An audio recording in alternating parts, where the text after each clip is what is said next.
Thank you. Thank you, everybody, for coming today.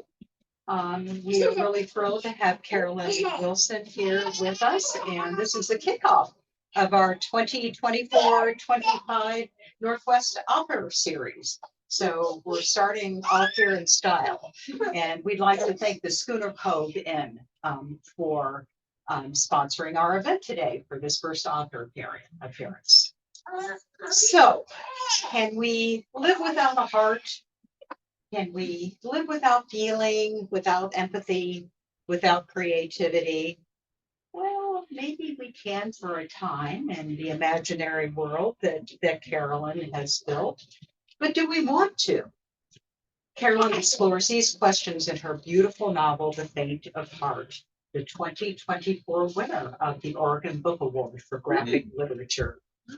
After Kerilynn's talk, I hope that you'll trot across the street and pick up a copy, your own copy of the book from Cannon Beach Book Company, and Kerilyyn will hang out for a while and sign it for you. Our readers, especially our younger readers, love the graphic novel form. And in response, we've added many graphic novels to our collection. They practically jump off the shelves into our readers' arms. We had the pleasure of welcoming Craig Thompson last year when he was doing some touring for the 20th anniversary of his graphic novel Blankets. And now happily we greet Kerilyyn. We're so excited to have her. She creates the perfect blend of illustration and prose. And in just 3 days, I think that's right, 3 days, Kerilyyn has her next book coming out, One Foggy Christmas Eve.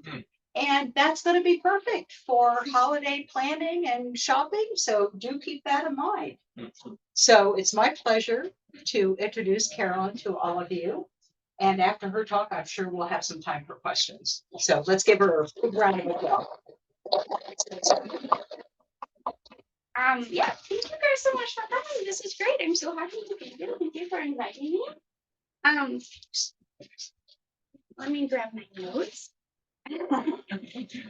I'm especially thankful for you guys coming because public speaking is not a talent. We were just talking about this it's not something that it's not a super available skill that I have.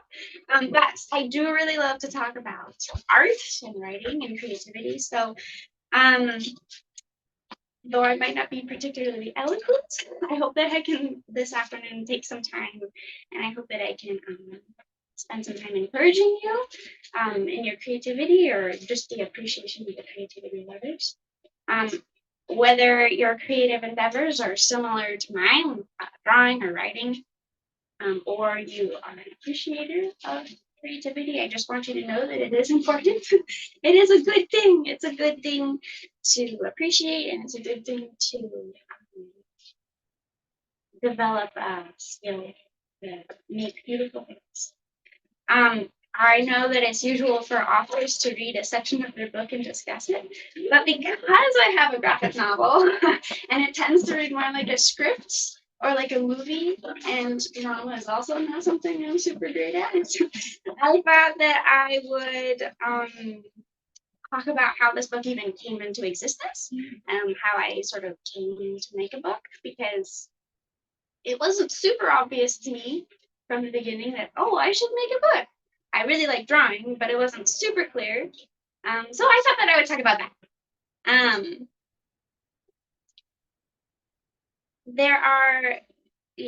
I thought that I was talking about how the book came to me. There are less moody bike rides in my talk, and there are less brains and hearts stored in fluids in my story. For that, you'll have to read my book. But I feel like there's the same amount of, in my talk, I think there will be the same amount of agony in the book. I'll be weeping over my keyboard saying, why aren't you working? This is what people think making a book is like, and that's what it's actually like. These are sketches from my newsletter. This is a side note. These are from my newsletter. I do a little comment once a month And if you want to sign up for it, I have, oh, I guess I left the top part, but I do have a little sign up sheet you can sign. For those who haven't read the book yet, The Feint of Heart, oh, that's it, sorry. There we go. For those who haven't read the book yet, The Feint of Heart is about June, who lives in a world where emotions, both good and bad, are removed. Then you remove your heart and you put it in a jar.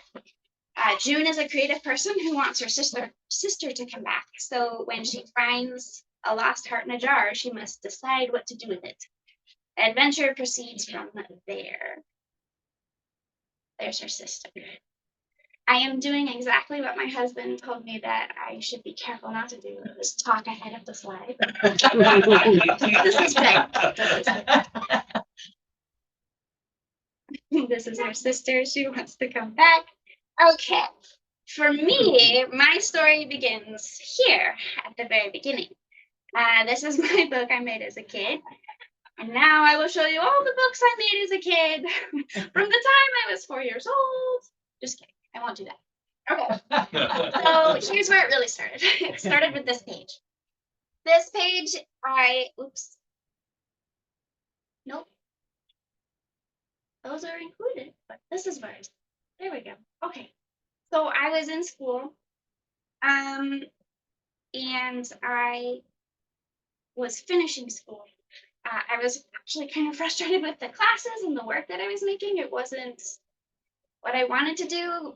When I was in my classes, we were making these 6 foot by 6 foot paintings, which I liked, but I kept making them smaller, and I kept wanting to make them narrative and sequential, and I kept repeating things over and over, and I was like, oh, looking back, maybe I should have caught on sooner that I should make a book instead of this singular paint. So at the time I was a little frustrated. I was like, well, okay, I don't know what to do, so I'm just going to start trying something that I like and see what happens. And so I did this page. I was influenced by certain artists, and I just drew 1-page comic. I had no idea or intention of where to go from there, but I liked it. I am embarrassed to show it now because I would hope that I would have improved since drawing this comic, but for a good illustration and for my points that I'd share. So I did this illustration, and I showed it to my brother. And I asked my brother, what do you think that she is opening in the box? What should be in the box? And his very normal response was her father's heart. Oh, really? And I said, well, obviously, let's keep going. So then I put everyone's hearts in jars. So I kept going with the story, and I did about 1 page a week in this style. I did not scan any others, and I admit I didn't try very hard to find them, but it's because I'm embarrassed of the way they look.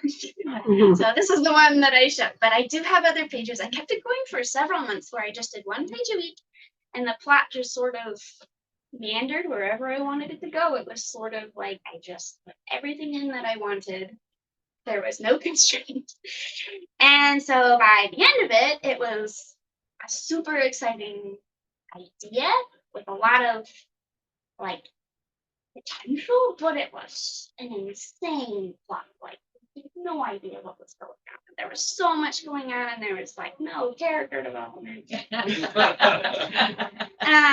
So I did that, and then I got to the end of it, and I was like, I had about 25 pages first. And I got to the end of it, and I thought, oh, I have a book, I guess. I should make this a real book. And so then that's when I started researching, and I took it really seriously. And I turned it in from a 25-page comic to more like a 95-page book. It sort of looked like this. And I thought, hey, I had the genius idea where, this 25-page comic has a ton of random ideas. I should totally make it a wordless book, because that will make the plot make super sense. So this is what it looked like, where it was just panels, blank panels with no text. And the sketches are just sketches, but it's getting closer, except that, oops. I finally finished it, and that was about 95 pages. And I thought, I've made it. This is it. I've done a book. And I started showing it to my friends and family. And they were super, super patient and kind with me, and they never outright said this makes no sense. But they started asking very specific questions that made me realize, oh, I don't even know if this makes sense to me. And so then I went back and I realized, oh, maybe I should put text in this. So I took my 95-page comic and I added a script to it. And then between working on that and the script, I was able to make it make some more sense. And between the illustrations and the script, I was able to sign with my agent, which is this picture. I signed it there. This was in our little AC. I had no AC, our little apartment in Portland. There was a living room and one bedroom and a kitchen, and then there was this tiny little nook with a window, and that was where I put my desk, which was great because it looked out. It was a window, but it was right in front of a mailbox. Anyways, it was Portland, and it was a really small apartment. And you think it would be this super nice little corner, but it was a window, and so it was actually like really drafty and cold. It was an interesting note. So I sent her my book, and this works. There we go. I sent her my book, and I did end up signing with her, but I signed with her, and then I thought, okay, now I've made it. Now I know exactly what to do. This will be easy from here. And she sends me back this like 10,000-page essay of questions about the plot, which I'd already been through. It's been through 2 iterations already where I thought, oh, this all makes sense now. And she sent me so many questions. When you get a text and you start to have to scroll through the text and you're like, oh, I've stepped in it now. It was that something. So at the time,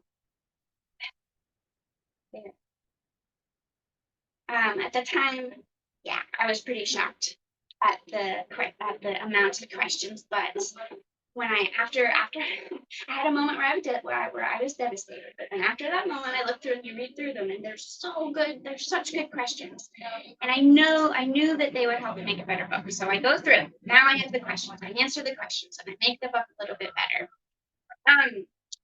I think one of the questions I get the most, actually, from being an author is, how is editing? How did that go for you? Did they ask you to cut anything that you didn't want to cut? Did they make you change a character or something?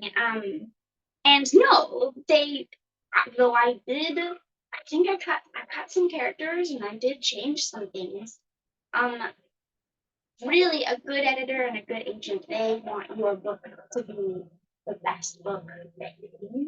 They want it to be your best version of your book. They want you to be happy. So they're not gonna tell you to totally change a character. They're on your team. You guys are a team making every book, and I had a wonderful experience with being editor. So my advice would be, don't be afraid of that.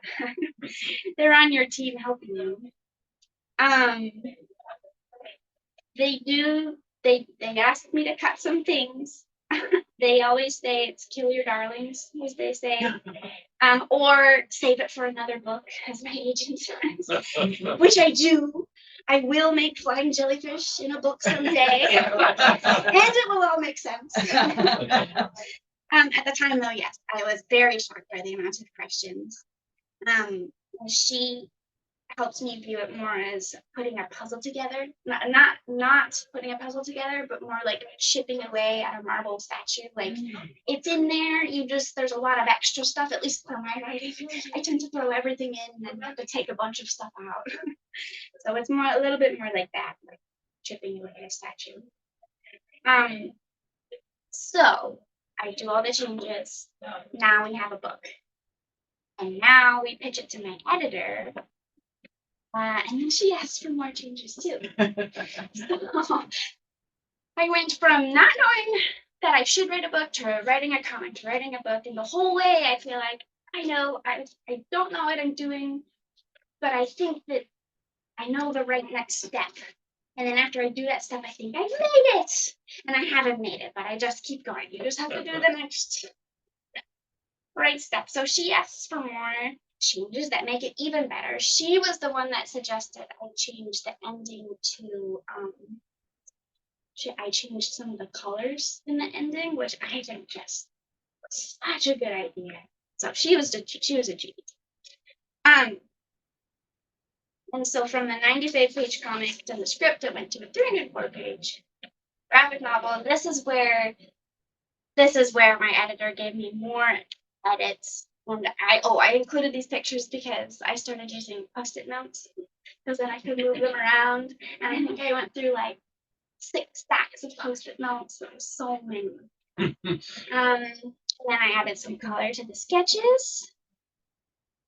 What I realized too, the reason why I started using the Post-it notes for this draft of the sketches is because with graphic novels, so much of the story is in the illustrations. And so when you're editing a novel, you can delete a paragraph and like write another sentence, or you can move the paragraph around, and that's it. At least that's what I imagine it's like. I'm sure someone who has written a full novel would disagree with me, but with a graphic novel, if I want to delete or edit this page or even this spread, like say I wanted to add in just one extra page, like maybe this just needs an extra page. Well, now I have to add an extra page here, and I have to bookend it with extra pages or cut extra pages because it's not just cutting words, it's cutting whole illustrations or adding whole illustrations. So the Post-it notes was helpful because you could move them around.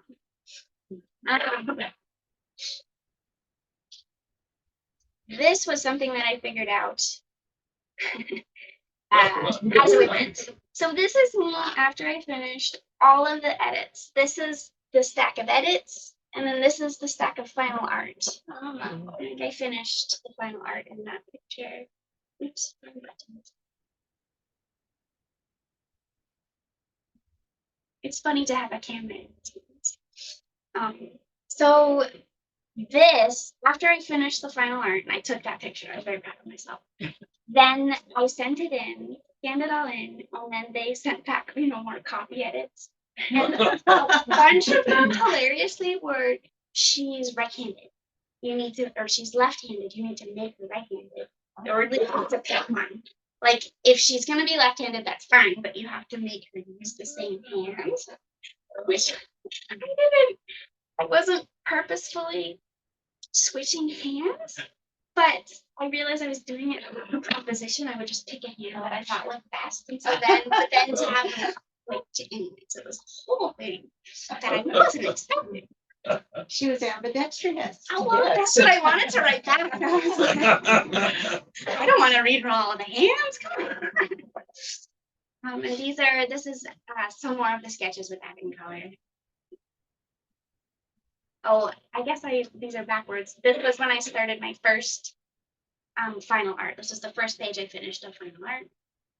This is the final art page. I included this because I was 9 months pregnant when I finished. And I looked 9 months pregnant. And then I had her right after I finished my final art. That's my daughter Daisy. So this is after I finished the final art, I went to I realized I've been saying final art after I finished the line art, because this is the line art, which I did in pencil, and then I scanned it in and I added color. I did the color digitally because it was a little more time saving. I wanted to be more accurate. So that's what I did with that. And then there's some more color. I thought it was fun to show because when you do just see the line work, like a bunch of the story is told through the color too. So, and then this is what I was with my editor. Her suggestion to make it full color at the very point. I thought was it.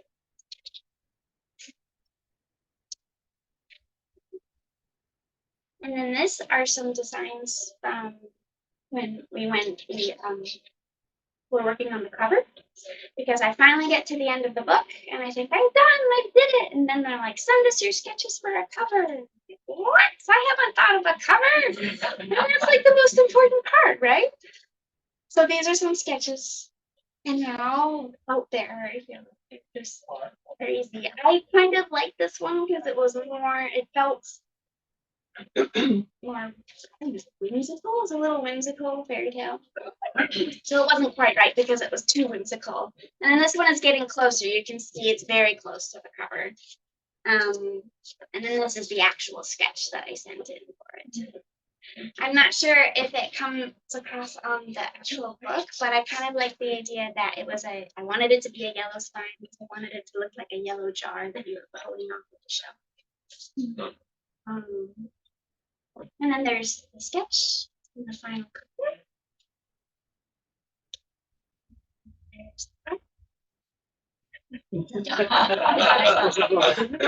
What's her name again? It's dates. What's funny is, so I started that book, before she was even born, before I was even pregnant with her. And then I had her before I finished the book. And then by the time, I guess, because I won the Oregon Book Award and I had my second daughter, Rosie, with me. She was, I think, 2 months old. Anyway, so I had 2 kids by the time this book. Publishing just takes a long time.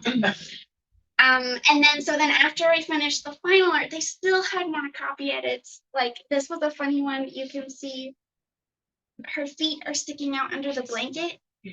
And then the comment was, we can't tell where her feet are, like her feet are hard to see. So I was able to add in some paper. I think that kind of. This is my first book, so I took a lot of pictures and it was all kind of, oh, this is so new. And then this is one of my favorite spreads. It's one of the last.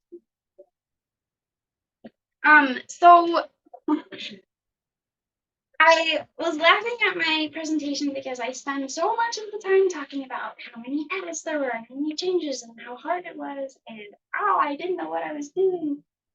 And it's all kind of true. It's very true that I didn't know what I was doing all the time. I just would have to look at the things that I had in front of me and just do the next right step for the situation. And that's my biggest advice for anyone, really, is just look at what you have in front of you and do the next right thing.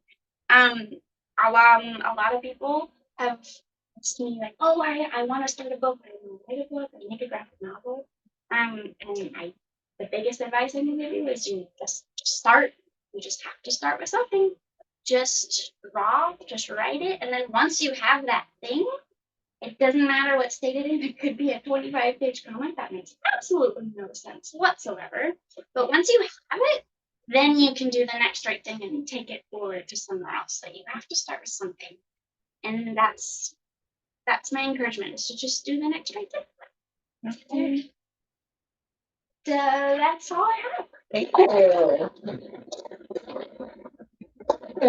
Did someone give you that advice, or did that just come from your own experience? I think it came from my own experience, but I know my parents. I'm on the phone with my mom. I don't know what to do. Just do it. That's good. I haven't read the book. I just looked at it and it's beautiful. What's the tabularium? Tabularium is Latin for a place to store things. A place? To store things. Oh, like a library. Yeah. Thank you. Of course. So how many copies did the first one sell? I don't know. I haven't asked. You haven't asked. No, I'm Are scared you to dying ask. know? I'm scared to ask. I know that it's more than 15 and less than 30. If that helps. We'll fix that. Yeah. And so 2 babies in the time that it took to do the novel. So that says a lot, doesn't it? It's a long a process. birthing experience in and of itself, right? Yes. I remember I finished the line art and I was in the middle of coloring the final art. The drawing comes to me first. Like the illustration is definitely where I feel most comfortable. I bet you can gather that based on how organized I was over the editing and the but I remember I was finishing the final art, and my oldest was sick at the time, and so she was fine, she was getting better, but she just wanted to be held. And so I remember I'm just in the dark standing there holding her, and she's asleep, but if I put her down she'll wake up, and so I'm just holding her, and then I sit down and I'm like, well, she's asleep, I'm not doing anything, so I'm sitting there rocking her and I'm drawing on my iPad. Jeez. It worked out. A convenience of I did it on that drawing app Procreate, which is just like a competitor to Adobe, I guess. But you can do it on your iPad, which is really awesome. It worked great for me. But there's debate about mediums and usages. That would be a good illustration for a new book. Yeah. I can visualize it. If you subscribe to my newsletter, I have comics. I do. My kids do funny stuff. So I have a question about the editor. I'm Yes. assuming maybe the editor edits graphic novels. And how did you find the editor? Through your publisher? How did all that happen? So my agents. So I found the editor through my agent. So I found my agent first, and then the publishing process is typically if you have an agent, which is typically what it is, not always, but that's my experience. So I'll just. So you have an agent, and then your agent will take your book and they'll send it out to a select amount of editors who work for the publishing house. And so from there, you'll get offers. Your agent will help you navigate the offers, and then you'll accept an offer, whichever one you like, from the editor. And then once you sign it, then you go from there. She has done other graphic novels. I think there was one that came out before mine called Flawed. I haven't read that, but. And you want to talk about your new book that's coming out in 3 days? I left it in the car, but I can go get it because I'll be hanging it here. But my second book is a children's picture book. It's called When Foggy Christmas Eve. And it's about this girl who is determined to go to Nana and Papa's house for Christmas. She has a present to give them. But it's too foggy. Their house is, they can't go. The weather's too bad. And so she, through creative endeavors, goes on these adventures and has to go with the village. Actually, there's a fog monster. My kids wanted them to, we had an advanced copy at Grandpa and Grandma's house, and they had me read it to them 3 times in a row. So I don't know if Oh my God. that's our endorsement. We did not get off the couch. I was pretty thrilled about that. That was, I think it's gotten like, a star review here or there or whatever. But hearing that, It's so beautiful. It's a really good book, and the kids are glued to it. I have a question. Is there a particular age group that you focused on for your first book? That's a really good question. When we were getting marketing materials ready for this book, they asked me the same question, and I told them this. I wrote it for me. So I wasn't focusing on an age group, but I do think I kind of feel like this book reads a little bit more younger. Like it's pitched to YA, but I think it reads a teeny bit younger. Then what? Than YA, young adult. Oh, yeah. Adult. Okay. I think it reads a teeny bit younger, but Middle school, okay. Yeah. Oh, so what's the general plot line? so the general plotline is the main character, June. She lives in a world where people remove their hearts to stop feeling pain. And they put the hearts in the jars to keep them safe and alive, because that's how it works. And but by removing your heart, you remove all negative feelings, but you also remove all good feelings too. And so she's the last person to have kept her heart, and she wants her sister has removed her heart, her whole family, everyone she knows, and she wants her sister to come back. So then, mysteriously, she finds a heart in a jar in an alley, just abandoned. It's supposed to be in the tabulary. And so she has to decide what to do with it. Maybe she could use it to bring her sister up. But then she meets a boy named Max, he's removed his heart, but he starts to feel again. And so that's sort of like the mystery. There's also a scientist who started the procedure, and then there's someone going around stealing hearts. There's various things there. Any other questions? The whole process, all the changes and stuff. If I was working through that, I would have all kinds of levels of frustration. Oh, yeah. How did you persevere through that? Where did you go to? You took her heart out. I mean, it's funny. I'm going through that right now. I'm working on two books. I have my second graphic novel, and it's the same thing. I thought it would be different. I thought it would be better. I thought I'd learned. And I've learned some things that's better, but it's still like organizing. And then it'll be my third children's picture book. And it's the same thing. It's just how you get through the writing. It's just crazy. And not the only motivator, but a huge motivator for me is I really like drawing and I really want to draw the book. And so I can get through the writing and get the story good, then I can finally draw the book. So the drawing is a huge motivator for me. Also, my husband is really encouraging. He's very matter of fact. So he's creative too in different ways, but it's not, how people think left brain, right brain, they don't interact. He is creative too, but he's in IT and computers, and so he thinks very logically, and organizational stuff is great.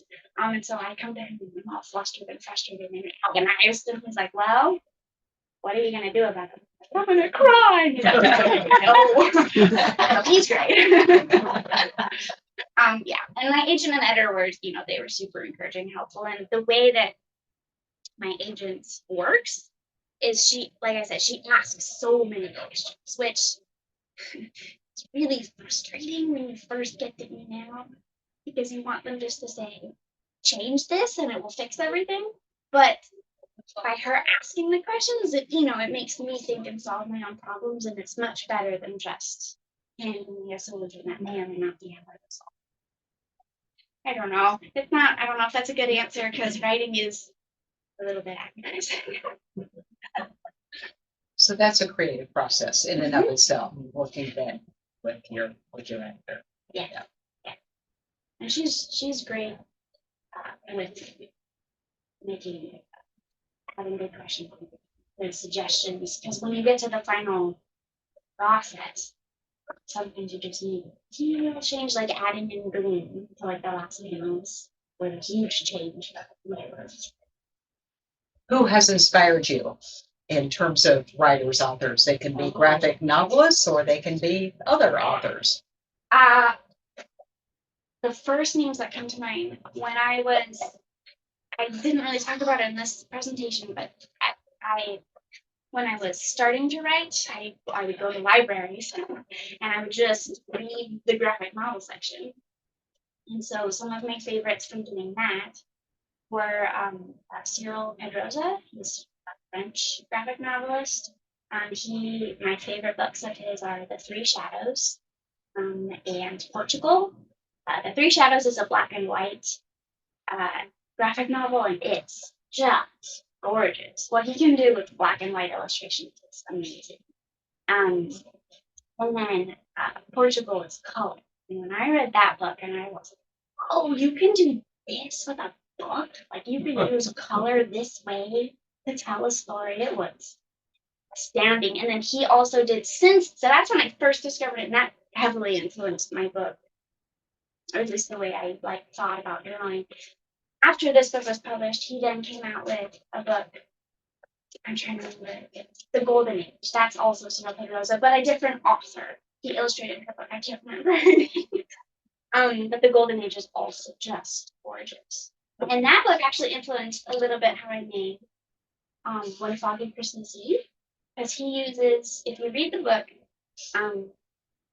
it's his illustrations are these really vibrant colors, but he did them all in black and white ink. And so I figuring out the process of how he did that was super interesting. Yeah. He's great. And then I also, a huge one was Jillian Tanaki. I really enjoyed This One Summer. Okay. This One Summer. Those illustrations are just So with children's books, often there's two different people. There's the person that writes the story, and the person that illustrates it. But with graphic novels, that's not true, or is it true sometimes? It's true sometimes. I would say about the same percentages as picture books. Though I don't have anything to back that information up, but it's just a hunch. Yeah, it's a bit of both. I haven't quite found the right. I'm open to illustrating another author's work and just haven't quite found it. Would you be open to? I mean, wait, you just said that. I Would you would be be op- open to, yeah. But will you be open to coming up with drawings and inviting somebody to come in and write the text to go with it? Oh, that would be interesting. Like doing the drawings first and the Yeah. text after. Kind of what you did. Oh, yeah, that would be interesting. It's because the writing part's painful for you, right? That's some I don't know how that would work, but I would be interested. Okay, I'm not volunteering. Yeah, not after how I've talked about it. I had an art night with some friends one night, and they asked me how my writing was going, and I realized, oh no, I've been talking for 20 minutes about how bad it is. I promise, I do like writing. I do. It's just hard. It's funny, we're talking about the difference between the writing and the illustrations. Because my first and only impression, because I spent so little time with it, and I'm going to spend more, but as you look at the illustrations and going through, it's really drawn with an amazing amount of emotion, etc., that is so and yet subtle in the characters, that the story itself doesn't have to say much, because the characters say it all. It's like with just a glance here or a downward look or something like that, it tells the whole story. It's really quite remarkable. Yeah. That is what makes my script very difficult to read for my editor, because they'll read, if they just read the script, I don't know what's Well, that wouldn't be much, would it? You know? So I always thought, as you were just saying, that this was a book of illustrations that sort of had to give a word or two here and there. There's not a lot. It could be spare. It's all there. my picture book is spare time. That may make it harder, I suppose, figuring. Yeah, I mean, I tried to make one Foggy Christmas Eve a wordless picture book, but I think the fog monster was too. Any other questions? Well, thank you. Thank you so much. Thank you. Thank you. And I have my copy here, and I'm going to ask Kerilyyn to sign it. And if you would like to purchase one, you can go right across the street and get one at the bookstore. They have them at the counter. And Kerilyyn will stay for a little while and sign some books. So thank you all for coming. Thank you. Thank you. And I